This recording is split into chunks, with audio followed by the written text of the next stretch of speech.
بسم اللہ الرحمن الرحیم۔ شروع اللہ کے نام سے جو بڑا مہربان نہایت رحم کرنے والا ہے۔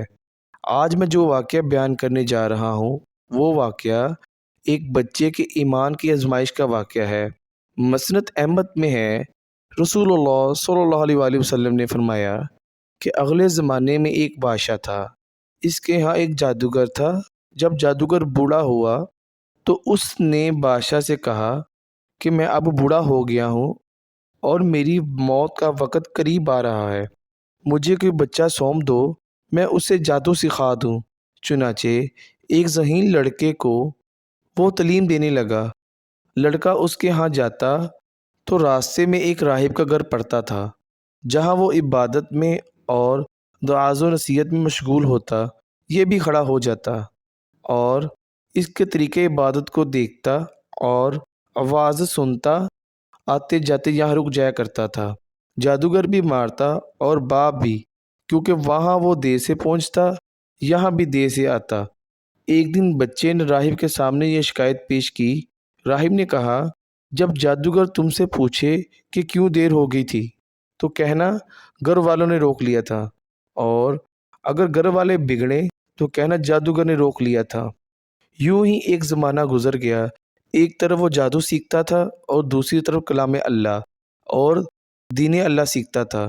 ایک دن یہ دیکھتا ہے کہ راستے میں ایک زبردست ہیبت ناک سانپ پڑا ہے، جس نے لوگوں کی آمد و رفت بند کر رکھی ہے۔ ادھر والے ادھر، ادھر والے ادھر ہیں اور سب لوگ ادھر ادھر پریشان کھڑے ہیں۔ اس نے اپنے دل میں سوچا کہ آج موقع ہے کہ میں امتحان لوں، راہب کا دین خدا کو پسند ہے یا جادوگر کا۔ اس نے ایک پتھر اٹھا کر اور یہ کہہ کر اس پر پھینکا کہ اے خدایا، اگر تیرے نزدیک راہب کا دین جادوگر کی تعلیم سے زیادہ محبوب ہے تو اس جانور کو اس پتھر سے ہلاک کر دے، تاکہ لوگوں کو اس بلا سے نجات مل جائے۔ اور پتھر لگتے ہی وہ جانور ہلاک ہو گیا اور لوگوں کا آنا جانا شروع ہو گیا۔ اور پھر لڑکے نے جا کر راہب کو خبر دی۔ راہب نے کہا، پیارے بچے، آج کے دن سے تو مجھ سے افضل ہے، اب خدا کی طرف سے تیری آزمائش ہوگی۔ اگر ایسا ہوا تو لوگوں کو میری خبر نہ کرنا۔ اب اس بچے کے پاس حاجت مند لوگوں کا تانتنا لگ گیا۔ اس کی دعا سے مادرزاد، اندھے، کوڑی، جذامی اور ہر قسم کے بیمار اچھے ہونے لگے۔ بادشاہ کے ایک نبینا وزیر کے کان میں یہ بات پڑی۔ وہ بڑے تحفے طائف لے کر حاضر ہوا اور کہنے لگا، مجھے شفا دے دے تو یہ سب کچھ تجھے دے دوں گا۔ بچے نے کہا، شفا میرے ہاتھ میں نہیں، میں تو کسی کو شفا نہیں دے سکتا، شفا دینے والا اللہ وحدہ لا شریک ہے۔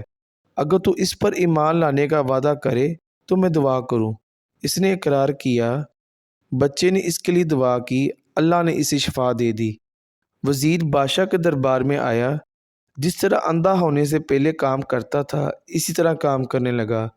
اس کی آنکھیں بالکل روشن تھی۔ بادشاہ نے محتجب ہو کر پوچھا، تجھے آنکھیں کس نے دی؟ اس نے کہا، میرے رب نے۔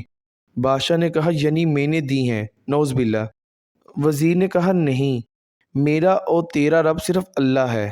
اب بادشاہ نے اس کی مار پیٹ شروع کر دی اور طرح طرح کی تکلیفیں دی اور پوچھنے لگا، یہ تعلیم کس نے دی؟